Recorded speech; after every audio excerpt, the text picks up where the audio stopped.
I am Erica Rose Eberhart, and I am the author of Tarnished, which is my debut novel. It's a sapphic high fantasy and the first book in a trilogy that just came out in January. What inspired the trilogy? I a lot of things. I have a really long love for high fantasy and like those classic like 1980 fantasy movies. I really love the movie Lady Hawk, and I like no one knows that movie, like, but I loved it. Um, and just the whole romance of like this like knightly character trying to save this princessy character and like there being a curse and all this stuff. Um, I always wanted to write a story like that, but with women playing Yeah. both roles. Um, and I had a character that I was playing with Dungeons and Dragons. That was a princess with like powers that she was hiding, and I was like, I want to write a story about her, and then they just kind of the two things blended, and the So good. plot of Tarnished appeared. That makes it so much easier if something comes through Dungeons and Dragons, like, yep, I can do something with this. Yeah. What drew you to writing in the first place? I've been writing like my whole life. I There was a class assignment when I was probably like 7 or 8. I was just learning how to like read and write. And there was a an assignment. We still have it somewhere in my parents' house where like half the printer page is like where you draw a picture, and then the other half is like write a sentence. And I like wrote a 5-page story about me as a princess, following my pet cat from our castle and discovering she had kittens. Because I desperately wanted my cat to have kittens, and this was like a way for that to happen, like Yeah. writing it out. And I think that's kind of stuck with me of like wanting like I like, oh, how cool would it be if all these things were real and possible? And it's like, well, if I write it, then they kind of are. They are real because it's written. It's there. People can read it. Yeah, yeah. You touched on this a little bit, but how did you choose the character to center the story around? I know it went through your Dungeons and Dragons character. Yeah, so that character is just one. Tarnished has 3 points of view. They're all women. And the D&D character is just one of those points of view. That's Kate. Um, I needed her knightly character, and I created Aelith, and I love the grumpy sunshine trope, Yep. and I don't feel that Aelith is necessarily grumpy. It's more that she is perceived as grumpy. Um, she's neurodivergent. She kind of is shut off and had like all of her kind of socializing happens in her head a little bit. So to outsiders, it's like, oh, she doesn't have a lot to say. She is always kind of have a scowl, but it's like it's really she's just like processing everything. Um, so she just kind of came naturally where I was trying to put in all of my personal quirks into her, and those quirks just happen to be neurodivergent quirks. Yep. Um, and as I was figuring out the story, the third point of view, Greer, Kate's older sister, came up. And she was a very like unplanned for voice that was very loud and just kind of came as I was writing and was very insistent that she be heard. And she's a really strong-willed character. So it makes sense that she kind of just like busted down the doors and was like, I'm gonna have a point of view in this book too. Can't stop me from having a point of view. Yeah. How was your process then for writing your book? Did you plan it out or pants it, or did you know which points of view we're going to go, sort of which part of the story? I I plotted it. It was the first time I really sat down and wrote a novel from start to finish where I plotted it. I used to be a pantser, and in adulthood doing the pantsing just didn't work. Like I just wasn't finishing any writing. I would fizzle out because I'd get stuck and I'd be like, I don't know what to do next.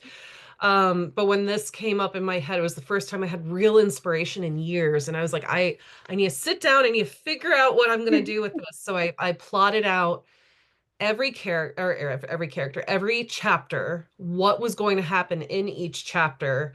And then once I had it all laid out, I decided, okay, well, whose point of view should it come from for each chapter? And tried to figure that out and make it as evenly distributed as possible. I might have changed the points of view of a few, like maybe two or three chapters total when I was actually writing it. Uh, but yeah, the once I have it outlined and I make flashcards for each chapter in the book and I write down everything that I want to have happen in that chapter. Um, Once all that's done, I'm a really fast drafter. I drafted the book in 3 weeks and then just started with revisions and stuff. And that's normally I've written two more books since then for the rest of the series, and I've begun two others, and it seems that like 3 weeks is my average, so long as I outline it beforehand. Outlining it probably seems it a bit makes it a slightly bit easier, and then the characters Yeah. can sort of like this is actually coming from my point of view. Yeah, yeah. I'm not like I find I'm not wasting as much time sitting there going, okay, but what happens next? Or like, well, whose point of view should happen next? Like it's already figured out. And I usually take about a week or two to outline before I even start writing. So it helps, I think. I think that that allows it to be a little bit quicker. How does your world and character building go into play with your the outline and plotting? Um, so I really want to have most of the worlds that I create in my books to be local to the northeast of the US. Um, I grew up in New York, but I wasn't in New York City. And I think a lot of people they hear New York and they automatically they're like, "Oh, New York City." And I'm like, "Nope, nope, I was in the state Mm. where there's like more cows than people." Um, but it's beautiful, beautiful landscapes and it's really inspiring. And I really want to show this type of landscape in my writing. So when it comes to outlining and plotting out the book and everything, I just kind of like I'll look through photos I've taken of the area. I'll go for drives if I hit a point where I'm like, well, I don't know what to do, what else to do, or what have you. I take hikes, and it will honestly help me because I'm kind of like putting myself into like the character's head. Like, Yeah. okay, if I were this character and I was traveling over this landscape and like I didn't have a car and I had to travel on foot, like how long would it actually take me to get from here to there? And like how hard of a hike is it, you know? Mm. Um, and it's just I'm heavily into sensory writing where I emphasize kind of like the senses experiencing the world around you. And it just I don't know, being acquainted with the landscape helps make the world I'm creating, even if it's like it's based on New York, but it's not the book's world isn't New York. You know, it makes it more real because it's based on reality. How did you go with the character building? Did you do it like an profile or anything with your characters, or you discovered your characters as you were writing them? Uh well, Greer was the one that was discovered as I was writing. Typically when I start to write, I used to do writing RPGs online, like where you'd make a whole character profile about, you know, whoever, and then you would like role play back and forth with other people and other writers. And I loved building the character profiles. I loved it, the appearance and the age and the family history and all that stuff. I absolutely adored it, and I still do that with my characters. So I try to do that while I'm outlining. I try to take notes about everything about this character. Like when were they born? How tall are they? You know, like every little detail that I can. And it helps for like consistency through the book. Yeah. Like, so I don't want to have a character who is like taller than the other, suddenly shorter, or like whatever, like wrong hair Yeah. color, things like that. Um, so that's how I usually do it. I start off with what they look like, and then it kind of goes into their characteristics, and I try to think of like how their characteristics kind of bounce off of each other. And sometimes like new characters will pop up because of it. Like Greer, she popped up. She was like the over like protective older sister in the scenario, and she just became a thing that needed to be had. So Kate and Aelith were planned, and Greer was not. Did you have a favorite moment to write in the book? Oh, there's a couple moments that I really enjoyed. One is a scene where they are being surrounded by because in the story Kate the princess and Aelith the guard escape the kingdom, and Kate has illegal powers and her father has outlawed it, will kill you if you have magic. It's not good. But, he doesn't know that she has powers, and he's sent his like hunters and guards and stuff after them. And these hunters find them and circle them, and Aelith is injured and like suffering from a concussion. And Kate, who's this very meek and mild, like cinnamon roll of a character, is like panicked. She's trying to help her guard who's hurt. And these guys are closing in, and she uses her magic to create kind of a wall of flame around her. And I just had the visual in my head so much of her just like getting this strength and like this bravery and like helping to lift up her guard to take her to safety while there's these flames that are like responding to her and they like part to let her through.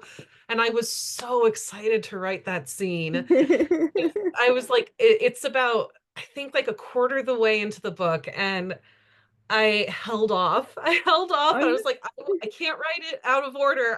That's going to be the carrot yeah. that's leading into that scene. And it was just like so great when I got to write it. Every one of my books, there's always a scene that like is very vivid, and oh, I can't wait to write it. And it's just like such a celebration when I get there. You need that carrot to get you through the writing sometimes as well. Yeah, yeah. Has writing and publishing a book changed the way you see yourself? It's made me realize more about myself. I don't know if it's necessarily Mhm. made me change how I see myself. I've realized that I have a lot of imposter syndrome. I think all authors do. Yeah, yeah, I'm really struggling with that, and I'm realizing I need to be more proud of the accomplishments I've had, and that there's nothing wrong in being proud of that. Hmm. Um, because I have a tendency to kind of cancel myself out and just kind of like devalue what I've done. And it is something that I should be really proud of. And I know that the younger me, the teenager who's like, I'm going to be a published writer, would be just so ecstatic and would be so mad at myself for like putting myself down ever. So that's, I guess, I guess I see myself in that like it's like the blinders are taken off, and I'm like, I need to be more proud of myself and own what I've done. But yeah, I think that's the big thing. That was the big shock with the book coming out. Is there any authors or books that inspired you in your writing or your to become a writer? I I loved Tolkien when I was growing up. Like most millennials.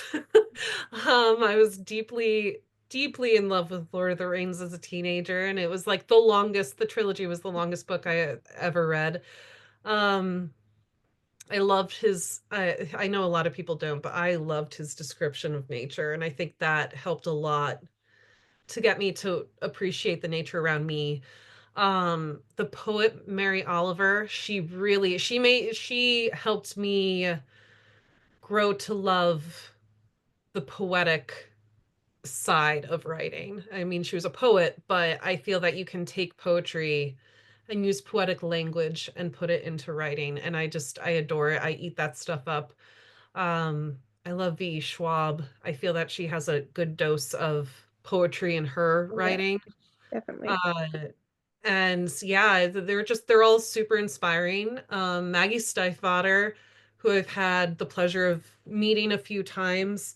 Um, I enjoy her books, but I love her personality and how she encounters the world as a published author. I think like as a published author and her front facing like personality to fans and other readers and stuff like that, that's inspiring to me as a published Mm. author. But yeah, there's so many authors that have inspired me, but I would say that those are big ones. Yeah. What advice would you give to a writer working on their first book? And if you have been given any in, advice. One part of advice that I was given right of months before my release from a published author was to keep in mind that everyone is going to be meeting different goals at different times. Hmm. So try not to like compare yourself too much. Everyone will have a book that comes out that's a flop. Everyone will have a book that comes out that has a lot of success. Everyone will get a bad review. Everyone will get stellar reviews. Just because one is happening to you in that moment and the people around you are not having that moment doesn't mean that you're always going to be in that position. And that was really, that's something I've taken with me, particularly leading into publication because other debuts that had their books coming out near mine would be like, oh, I have this many ads on Goodreads, or like, oh, I'm getting this person, this amazing author to blurb. And I got my book cover. I definitely had a moment of that where friends of mine all had their book covers, and I hadn't even gotten a sketch of mine yet. And I was panicked Yeah. because my book was coming out before any of theirs. And I was just like, I have Where's nothing, mine? you know? And then the book cover did come out, I just like I got ahead of myself and my emotions got ahead of myself. So that is one thing that I was told that I definitely keep to heart. The advice I would give writers, and this comes from having worked as an editor for years and having multiple degrees in English and creative writing, is to take your time Yeah. because your story is worth that time. Do not rush it. It might be tempting to because you're kind of like trying to keep up with your peers. You Mm. see your friends are like getting publishing deals or, getting their agents or like they decided to self-publish and they're getting their book out quickly.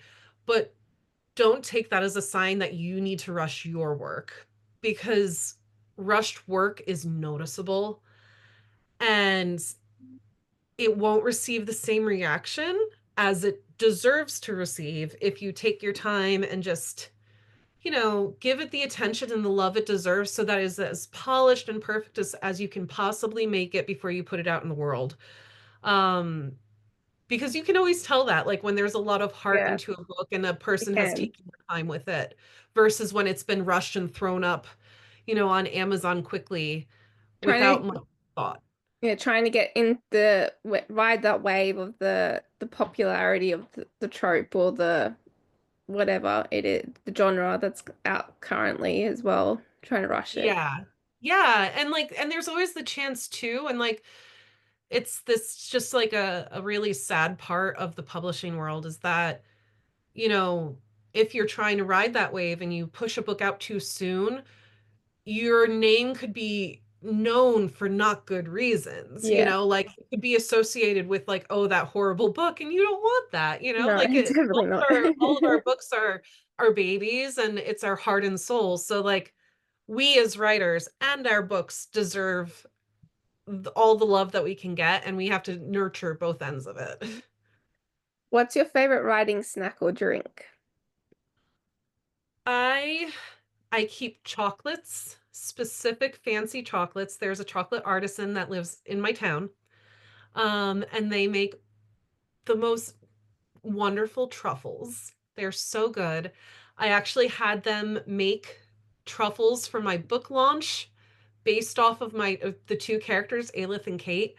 And I always go and I'll get a selection of their truffles and I keep them at my desk and I'm only allowed to have one truffle per writing session if I have a really good writing session, not if I sit down and I write for like 5 minutes. If I like sit down for a couple hours, I'm allowed to treat myself to a truffle afterwards. Otherwise, I drink water, tea, or coffee when I'm writing. That sounds like a perfect treat to reward yourself for writing. Do you play music while you write, or if so, what's your favorite music? I go back and forth. I sometimes I don't listen to music if I'm like really struggling to focus, if I'm really sometimes if I'm focused too much, like I can't do the music. I need silence. If I'm stressed, and this is like a little bit of a gray area, and again, if I'm having trouble focusing, I'll listen to oldies Christmas music. That sounds like a good reason to listen to the music. It's kind of like white noise to me. Like I just like I've heard these songs so many times and they're like jolly and happy. So like I just kind of forget that it's on and it becomes background noise and drowns out everything else. If I'm looking to be inspired, I will typically create music playlists for each Mhm. book I'm working on, and I'll just listen to that playlist over and over again while I'm writing. So like I have playlists for Tarnished and the rest of the series, and it's like those playlists are on repeat when I'm editing, when I'm writing it. Like if I'm listening to music and it's not dead silence, it's not Christmas music, Is that it's the playlist. That's perfect. And my final question is, who has been the biggest supporter of your writing? I'd say my spouse. I have so much support. I'm so immensely just floored by the love and the support I've received from strangers, from friends, from family. But my spouse has been such an amazing supporter. Like he's just been amazing. He takes our son out of the house so I can get quiet time so I can write. He's looked at my writing career as a career, you know, he's treated it as such. He's treated it with importance and as something that is special to me and honors it as a job. You know, he's with our son right now. We are recording this. And I could hear him out there being like, Mommy is on call. You need to be quiet. Like, this is important. It's so Um, good. yeah, he's been amazing. He's got me my chocolates, my truffles. And you know, he when I had my release party, he stood in the back of the room taking photos and videos the entire time. He didn't sit once. The Oh, entire that's hour we amazing. sat there chatting, and I was just like, it's amazing. He's been an immense support. I love it. I'm You very definitely appreciative. need your partner to be the one who actually helps with the kids as well. So I like you get quiet as well Yeah. because they're not quiet. Yeah, they're not. And like sometimes I need to focus and I also hyper focus when I'm writing too. So even come in here and he'll be like, "You haven't eaten in hours. Here's some food. Thank Here's you. some water." Thank you so much. Yeah. Well, that was my last question. Thank you so much for having the time to do it this tonight. Thank you. Thank you for having me.